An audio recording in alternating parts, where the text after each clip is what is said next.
Hey, this is Tommy Wiseau. How are you guys doing? Greg is here. Hey, this is Greg, and you're listening to Upside Down Shock Radio. Yeah, be upside down. Don't worry about it.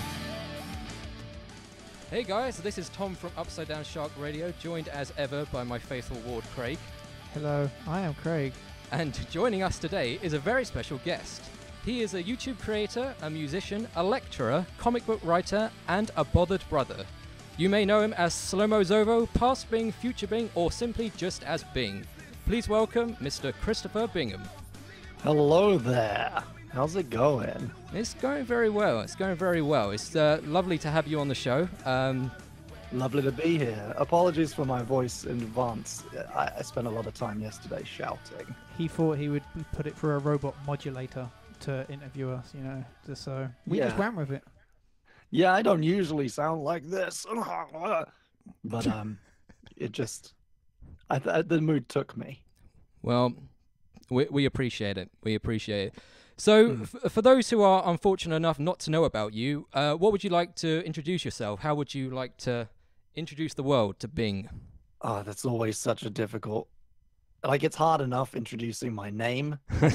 Nowadays I say, hi, I'm Christopher, but my friends call me Bing. Because if I say Bing, if I lead with Bing, it results in Ben, no, Bing, Ben, Bing, no, Ben. And then I have to tell them what I do. And what I do is a lot of things. 3 days a week, I'm a lecturer. 3 days a week, I'm a lecturer at a university in London called Ravensbourne. I teach on the film course there. And when I'm not at Ravensbourne teaching, I am making weird stuff on the internet. Most people know me as a comedian, but I also produce music, and I'm trying to get into voice acting lately. So that's awesome. been taking up some of my time. So I know you were talking a little bit about Monster Hunter. So what's the deal with that and voice acting? It sounds like it's pretty brutal. Oh, yeah. That's something I've been working on. I wrote an animated sketch based around Monster Hunter, which hopefully will be being produced soon, and I'm also voicing in it. But more details on that are kind of under wraps. Hot scoops. Now. Well, we'll be keep an eye out for that. So you've recently got back from New York. So what did you get up to there? Oh yeah, so I was in New York for a couple of weeks, just visiting friends, mostly on holiday. But I also helped my friend Whitney Wittified shoot a music video. She is in a band called Dear Ears, and we go way back. I met her through YouTube, and then she got really big on Vine, and she met these other two people and started a band with them. And when time came, they're working on, I think, their third album now, and they wanted to put a music video together, and they wanted me to be in it, and I wanted to visit New York again, so it all kind of just lined up. Oh yeah, it's a good excuse to hit the Big Apple. Yeah, it was good. You know what though, New York, kind of not great. Oh really? I've heard that. Yeah, every time I go, I like it less. Interesting. It's like grosser London. It's That's just like a pretty dirty gross. version of London. There's more people there on much less, land.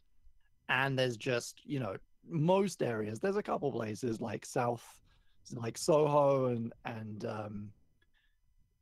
like lower west side kind of areas. There's nice pockets of it, but then everywhere else is just kind of construction and trash in the streets and like rats the size of dogs stealing babies out of their prams. I've heard about those dog rats. Yeah, it's messed up. It's really messed up. But like, I don't. Would it kill them to fix a road?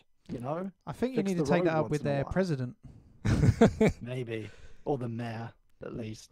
Mini president. Reminds me of an ex-girlfriend. Every time you go there, you just don't want to be there. Less and less. So we've all been there. I mean, now that you mention it, there are at least 2 or 3 Simpsons episodes specifically about how bad New York is. So I suppose you just should have seen it coming. But Six Simpsons, they're always right. Exactly, yeah, they can predict the future, or in that case, I suppose the developing present. Just don't mention Apu. Oh, well, yeah, that is a sore Hotbed subject at the moment. topic. But now that you're back from the US, you're heading straight back there in a couple of weeks for Playlist Live. I'm heading back there like Thursday. Like time of recording is like 2 days away. Yeah. The playlist is this weekend. Yeah. So yeah, I kind of came back. The timing was just kind of awkward, and I had to come back for a week and a half and then go away again for playlist. But I'm super excited to go. I haven't been in a couple of years actually, and I like the team. I like the people, and I don't know if you guys have ever experienced one of those kind of fan convention events, but the energy is something kind of special, I think. So I know that you've done Summer in the City before. So what differentiates Playlist Live from, say, something more UK based like Summer in the City? Well, okay, so Playlist Live is Playlist Live feels slicker and bigger. It's like a bit more, I don't want to say legit or like professional, because obviously Summer in the City is now a proper outfit. It's been bought by MCM. It's like a huge team of people work on it, but there's something slightly more like glamorous about the American events that I think maybe is just a social thing between the two, you know, countries and communities. The UK community always feels a little bit more like DIY and down to earth, whereas America is always much more like showy and moneyed, you know. So and bear in mind, I've only ever been to these things as like an exhibitor or a creator or a VIP, so I don't know what it's like to attend Playlist Live as just a punter, as a viewer or a fan. But from the creator's point of view, Playlist always feels like it's a different world. Like it's like there's the like weekend 2 or 3 days where you just feel really like strangely special, and you're in this like bizarre, unreal like world full of crazy upside down priorities and like famous people rolling around on hoverboards, and they're 10 years old and they've got backwards caps and kids following them around, and you're like in there with them, and like you're special too, and it's strange. And I kind of feel like maybe it's how the ultra famous feel all the time, you know. There's like this weird little pocket of unreality in that VIP room, you know, that is always, it's very strange, but it's kind of contagious, and it's enjoyable in a weird kind of a way. Do you think it'd be too much if you were like a Kanye West?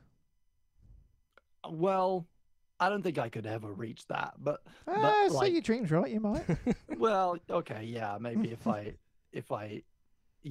do everything literally the opposite to how I do it now, maybe I could reach some kind of stardom like that. But yeah, I think I would enjoy it. I would find, you know, I think I'm the kind of person who's going to find something enjoyable about any, you know, experience, any kind of situation. I think it might get old, to me personally, at least the kind of negative side of things. I see friends and colleagues and stuff at these events who are far more kind of sought after than I am, and I see them getting swamped, and I see them not able to kind of walk around, not able to take a break, not able to go you know, walk from one end of the expo hall to the other without getting accosted and slowed down and stopped, and that's, it's very frustrating to watch, let alone be involved in. I can imagine it's like a Pandora's box that's hard to open once it is out in the open.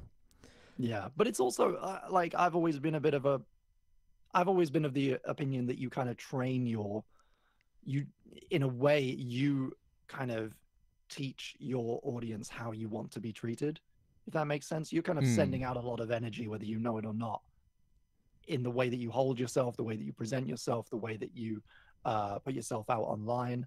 And some people project that energy that says like, hey, come run at me like you're a rampage zombie. That's my favorite kind of zombie. some people deliberately actually put that energy out because it's good for business. Yeah. Whereas when I, even at events where I have had tons and tons of people coming to meet me, something about the way I present myself or the content that I make or the way that I hold myself says to them, chill, be respectful. And they I have never had a bad interaction with a fan. I've never had a horrible kind of getting swamped or getting like being in danger or feeling uncomfortable. It's always been very nice. So I'm lucky. I guess I'm lucky, but I also think that a lot of that is to do with how you treat them. Yeah, no, that makes sense. It makes sense. It does. So sticking with Playlist Live, in your New York vlog, you mentioned that people could meet you there and trade metal albums. So the question is, what albums would you like to trade? Oh my goodness me, let's talk about metal. I do not get to talk about metal music enough. Well, you're in the right place. One friend that I see sometimes who is into metal music, and all the rest of my friends just Katy Perry. Is that what the rest of them listen to? Oh, it's yeah. They're listening to pop, or they're listening to R&B, or they're listening to rap, or they're listening to middle of the road dad rock. And yes, I like all of those things in moderation. I'm actually a huge hip hop and R&B fan as well, and I will talk your ear off about rappers too. But I'm starved for good metal recommendations, man. What are you listening to at the minute? Okay, so lately it's a little out of date now. It's been out for over a year, I think, but I fell back in love with the self-titled Mongol Horde album. Oh, fantastic. That is Frank Turner's side project that he did. He was like, hey, I'm sick of being top of the charts. I'm going to go back to my metal roots. And it is nasty and funny and gross, and I love it. Did you know that Natalie Portman's Tapeworm had a funny and unexpected change of heart, or whatever the lyric goes? I did. A Free Republic of Tapeworms. Indeed. I'm all about it. Yeah. And that last track, Hey Judas, is amazing. It's on my current kind of rotation at the moment. I'm listening to it a lot. I'm also a big fan. It's not really metal, but I'm a huge fan of this guy called Adam Betts. He's a drummer, and it's kind of more like drum techno, but because it's drum led, it's a lot more I think metal fans could really get into it. Interesting.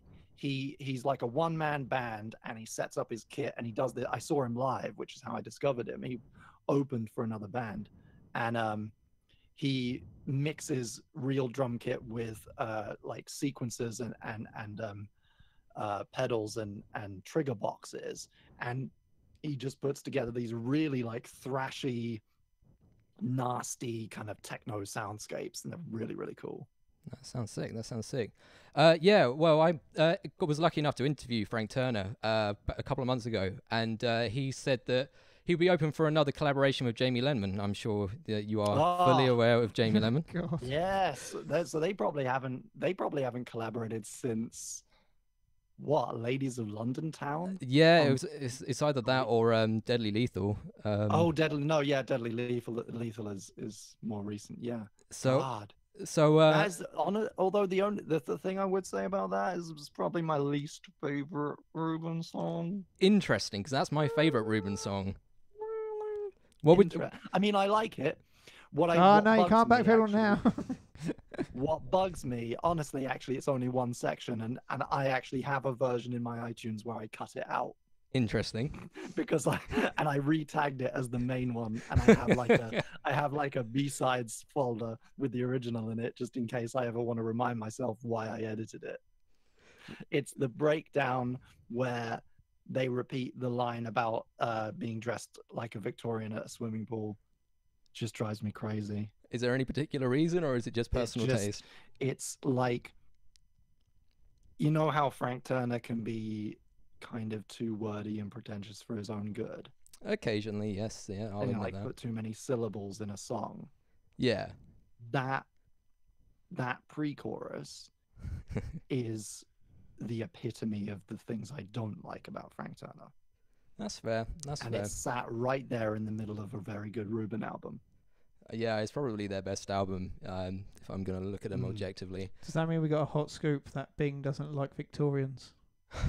That's my hot take. Can't stand Victorians. Well, that's Headline. a Also- clickbait title if we ever needed one. But I'm sure that you and I could have waxed lyrical about Ruben for an entire episode. Oh yeah. Oh, I discovered recently Britney. Britney are very good if you're looking for new metal. Interesting. I'll have to Not check this- new metal, not like No NU, metal. but like metal that's recent.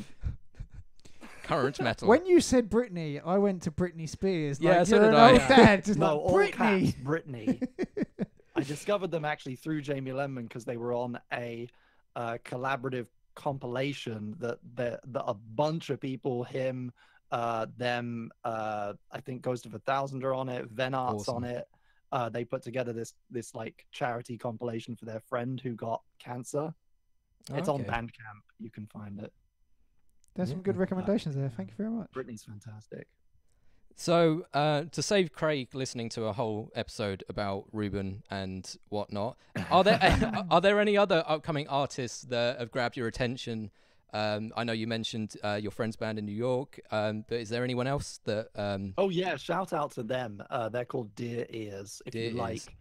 3-part harmony and folk and cute ladies singing, that's their whole shtick. And they're working on an album that they successfully kick-started earlier in the year, I believe.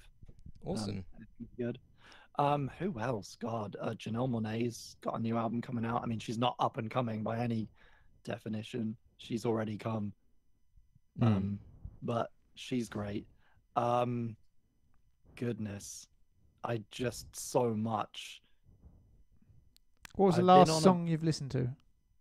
Most recently, the theme tune to BoJack Horseman by Okay. Patrick Carney. That's not your lovemaking song or anything like that, is it? No, but now I'm picturing it, Okay. Yeah, that's and it works. Okay. Well, there you go. Don't say we don't educate anyone on this thing. So you've been on YouTube for a very, very long time, much longer than us. Very But long, far too long. it feels like a platform and the social media in general is more volatile and in flux than ever. Would you agree with this? Yeah, I mean, it depends where you're looking. Like YouTube, absolutely. Like it's never been more weird and toxic and difficult, and it's at such a scale in terms of users at the moment that like with any system, it starts kind of really clearly dividing if you're not careful into the haves and the have-nots, and there really is this kind of culture of it's very like there are the Jetsons in the sky and the Flintstones on the ground, Yeah. and there's nothing in between, and that's like I teach this stuff and I've been involved in it in a long time. I know enough to know that it's not necessarily anyone's fault. There are decisions that the product team makes, obviously, and there are decisions that individual creators make to like make certain types of content or promote themselves in certain ways. But there's so much more like chaos and fluidity in between those two things that culminates in this effect. It's not really any single entity's fault that it is this way. It just it's like you have to look at it like an ecosystem, like a natural system that is growing and causing problems no one saw coming. And do you think it's going to sort itself out, or do you think that this could potentially be the end of YouTube, at least as we know it in the form that it is now? I think Google are fine, and I think YouTube in some sense, the brand will continue on regardless, because they're all smart people and they have a lot of money invested, and they're not gonna change it. I think they have to have some very serious they are already, I know for a fact, having very serious conversations, ongoing conversations, and have been for maybe a year about the ultimate direction of the platform. And we may see a very drastic change or several very drastic changes. The thing that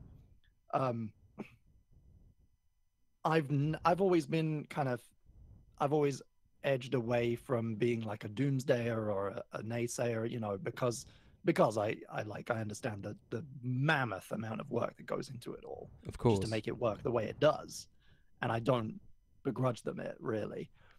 I try to be grateful, but I think it's hard at this stage, given the 2 or 3 huge, massive hits that they have had to their image in general over the last year.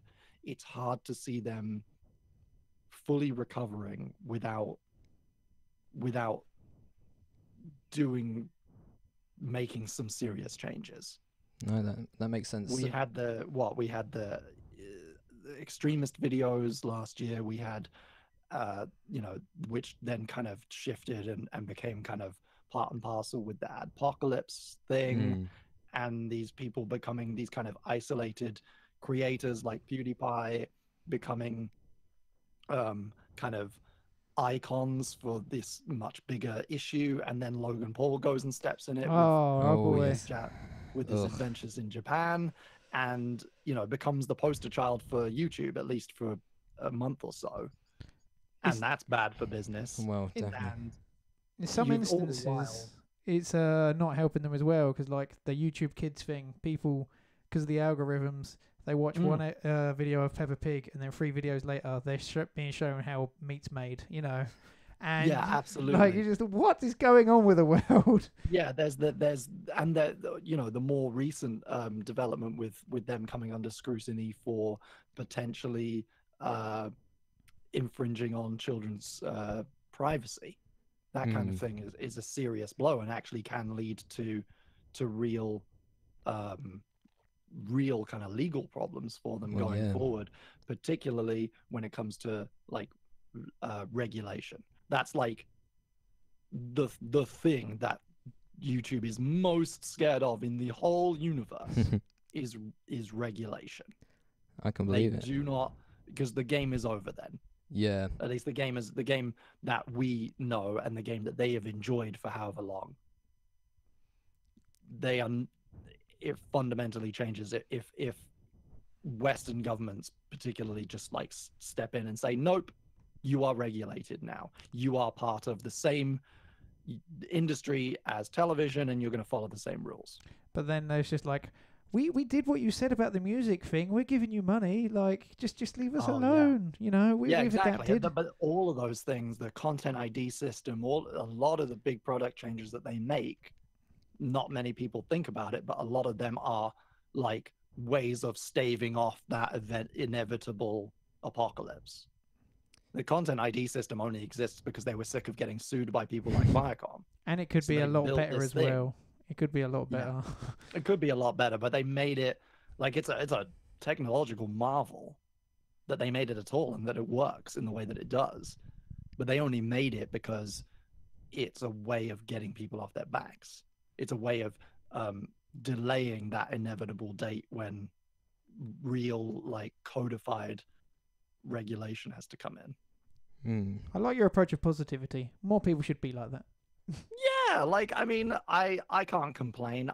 Pretty much everything I do, my day job, my freelance work, voice acting, traveling around the world, almost everything I do is at least indirectly due to YouTube. Spun out of what I do on YouTube or did on YouTube. And so I've done pretty well. I could have done better. I could be doing better, but I've done hella well. Hella well is as good as I hope to ever be. So, exactly. Yeah. So, just wrapping this up, I know you have a stream coming up. So, as we said at the start of the show, you're a creator, a musician, a lecturer, a marketer, and with PBFB, a part-time time traveler. So, with all that in mind, what are your plans for the rest of 2018 and beyond? Oh my goodness. Okay, so,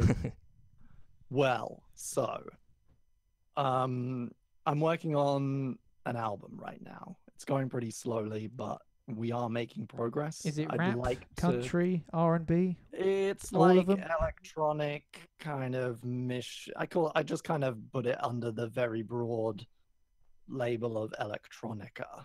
You make what you like. There you go. Genres don't define you. Yeah. I'm working on that. I'm hoping to have it kind of finished by the end of the year, maybe early 2019. I I've been getting into Twitch lately, so I want to really kind of grow that and try, try my best to kind of make use of this new to me kind of tool that is really really interesting right now, and seeing a big kind of like live streaming is just seeing this huge resurgence, and partly because of Twitch and Amazon, and I want to see where that goes. And I also have, speaking of time travel, and I'm not going to let on too much, but I have a little something for next year that's sitting on the stove, DeLorean confirmed? bubbling away. DeLorean potential sighting. Okay. So you're going to be in Ready Player 2. That's good to know. Yes, I'm going to be in Ready. I'm going to be in Ready Player 2. Yes, can confirm. They replaced the main guy. Cool. You are the DeLorean. I'm the DeLorean. I'm the voice of the DeLorean. DeLorean main guy. Yes. Yeah, I'm just doing a bunch. I'm just kind of getting on with things and making stuff. I want to make a couple more sketches before the year's out as well. They take time and money, but and they don't pay off fiscally anyway. But I really enjoy making them, so I'm going to try and do a few more of those. Damn, yeah, just lots of stuff. Just making stuff. Getting better. I'm learning piano. Oh, cool. Yeah. Are you what's your songs are you interested in learning? Like, are you into for the classics, or do you want to play like current songs on the piano and be like, "Hey guys, look what I can do"? I want to be able to know all the chords and press the chords quick. Okay. And be able to say like, "Oh, this is a C." You'll get there. I can believe you already. And here's a B7 sustained. Yeah. That sounds right to me. And I'm going to add the ninth. I want to be able to say all those things and actually do it in real time and not have to like sit down and think about it and press some buttons on my screen. Do you do that thing where you play a song and then you get a note wrong and go, "Damn it," and then just have to start all over again? Yeah. I think everyone does. I think everyone, that's a very like I don't know. I'm not obsessive. I don't like you hear that if you've listened to any of my music. I'm not about making it perfect. You're more of a but that'll do I just guy. want to get better at I want to get better at composition. I did last year I did an online course in music theory to kind of refresh my memory, and just like at the same time as I'm making stuff, I'm also trying to learn new stuff. That's the way to go. I had a keyboard once, and once I learned how to play Cars by Gary Newman, I realized I'd done everything I needed to do with a keyboard. Oh, yeah, that's the only song put it you away. need. The old GN. Exactly. Gaza. See, that's what I thought they meant by new metal, was that it was just heavy Gary Newman. Oh, that's a Google search that's happening. Anyway, last question that we ask all our guests. We are Upside Down Shark, so with that in mind, what is your favorite shark? Oh, you're really testing my knowledge of sharks. First off, let's list how many I know exist. Okay. There's your basic shark. Okay. That's shark vanilla. Yep. Shark 1. Then you've got shark 2. That's the smaller one. Okay. You've got hammerhead.